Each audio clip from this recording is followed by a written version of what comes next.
like of a this Tuesday. Tuesday. We do like it's coming down out there. Man, the rainy Tuesday. It's a chilly kind of Tuesday. Like good night for warm meals kind of Tuesday. This is a soup kind of Tuesday. Yeah. Thank you so much for joining us here on KARE 11 News at Noon, our brand new 1-hour show filled with news and community info, resources, and all the things that connect us. We've got a huge guest here in the studio today. Lynx coach Cheryl Reeve is in the house. And Cece, what are you working on? Yes, so I'm working on a big rally at the Capitol where moms have a big message to lawmakers about guns. And you know what? Outside. Listen, my hair was like this. Now it has expanded, all because of your doing. It's air you can wear, hair you can't wear. There we go. It is certainly going to be a soaking rain out there. We've been seeing it. You've been probably hearing a couple of rumbles of thunder. The positive news for us is we're not looking at any severe weather today, but you can see that main line of thunder pass just north of the Twin Cities. Now it's passing through parts of Anoka County, moving into southern Chisago County. So places like Chisago, Lindstrom, Center City, seeing some heavy rain and quite a bit of lightning as well. Seeing a bit of a break around the Twin Cities from a lightning standpoint, and I think it'll be that case over the next couple of hours. But we do expect things to ramp up again just in time for the evening commute. So some thunderstorms possible between about 3 o'clock and 5 o'clock, turning to scattered rain showers after dark. And most of us probably going to see at least an inch, maybe closer to 2 inches of rain by the time this thing wraps up. By the time we head into Wednesday morning. It's also really windy out there. We've noted several wind gusts already over 40 miles per hour, and we have a wind advisory that continues for all those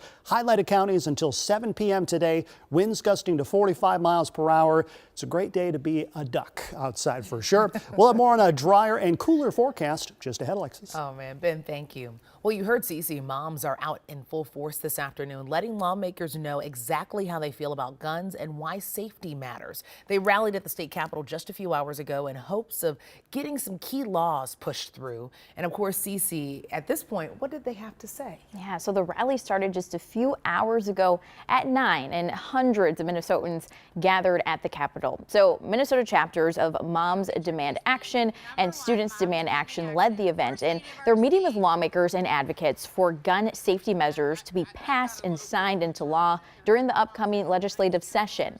So this session, lawmakers have presented some gun safety bills that build on bills passed last year. One bill calls for mandatory safe storage of all guns, and the other bill would require the reporting of lost and stolen guns. Organizers say their goal is to make Minnesota safer for our children, family, and friends.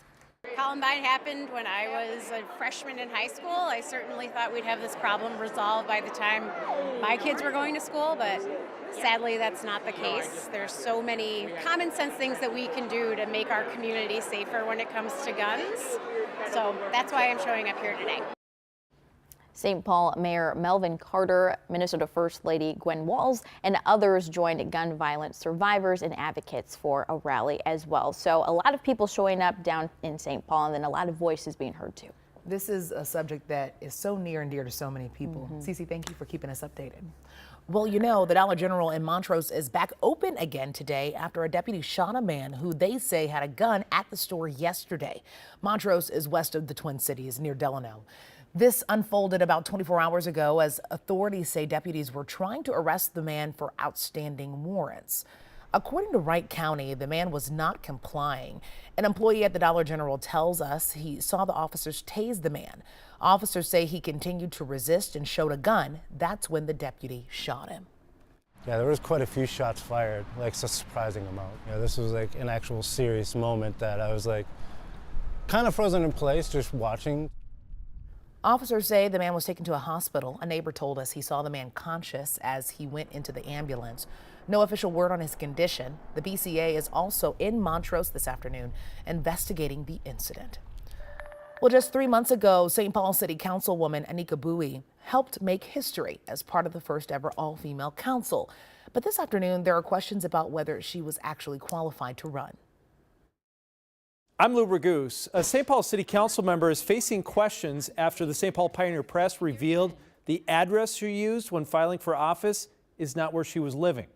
Anika Bowie was elected in November. In August, she wrote on a sworn affidavit filed with the state that she lived at 839 Aurora Avenue. She tells KARE 11 News she was trying to buy that property, but the deal fell through. Bowie insists she lives with her parents now in the ward she represents, although she spends time with her fiancé who owns a house in Minneapolis. The search for victims of the Baltimore Bridge collapse has now come to an end. In the last 24 hours, authorities announced they found the body of the last missing construction worker.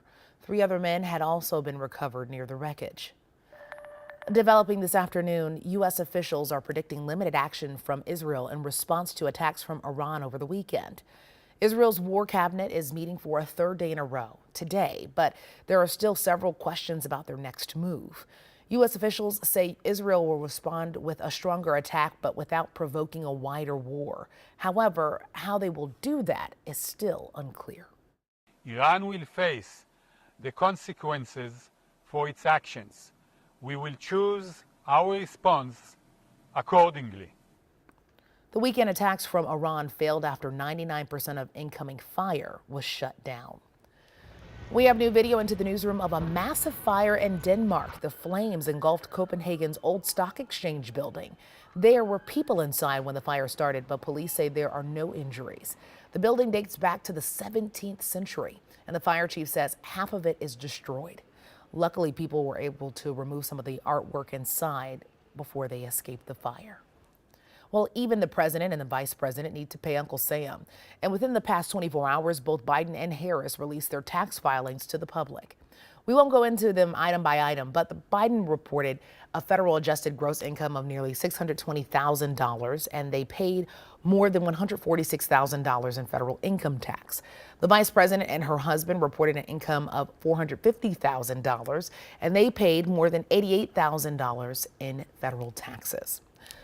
It can happen to any of us, a terrible accident or a serious medical illness. Sometimes that's all it takes to sink a family into huge debt. But the Minnesota House is debating a bill that would give people more time to pay off medical debt and offer more protection from aggressive debt collectors. John Croman has more on what's being called the Minnesota Debt Fairness Act. A cancer diagnosis shouldn't translate to debt for life, but that's how it is for some patients. I'm a 4-time cancer survivor, and a lot of times it feels like I'm in a constant cycle of medical debt. And I have so many situations where I've had to choose between like buying groceries or paying a full medical bill or putting gas in my car. Jen Schultz is a public relations professional and adjunct professor at Concordia University, and among those who rallied in the rotunda to talk about the burdens of medical debt. Oncology appointments, scans, ultrasounds, biopsies, medication, treatment, and so on. The rally featured a coalition of faith leaders, unions, and patient groups pressing lawmakers to bring some relief. I had to quit my job when my toddler was diagnosed with leukemia and required around-the-clock care. My family went from a 2-income family to having a mountain of medical bills. The lead sponsor in the Senate, Liz Bolden, is also a hospital nurse. I take care of patients in a hospital, and far too often, the patients that I am taking care of in the hospital, while they should be focusing on care and rest and recovery, far too often they are worried and nervous and overwhelmed because of the debt that they are accruing while they're in the hospital. Her bill would bar medical providers from denying care due to unpaid medical debt. It would ban the practice of transferring a dead patient's debt to a surviving spouse, and it would bar providers from reporting unpaid medical debt to credit bureaus. We're protecting property tax refunds and eliminating the practice of revenue recapture for medical debt so that hospitals and ambulance services cannot take your tax returns anymore. Most of the pushback against this bill has been from the credit industry and hospital groups who say they already write off a lot of medical debt in Minnesota. They warn of the unintended consequences of changing the rules. At the Capitol, John Croman, KARE 11 News. Well, here's a sure sign of spring. Street sweeping is underway in the Twin Cities right now. It kicked off in Minneapolis and St. Paul this morning. The temporary no parking signs are out and crews are getting to work. In Minneapolis, that will last for 4 weeks, and in St. Paul, it will take 6 weeks.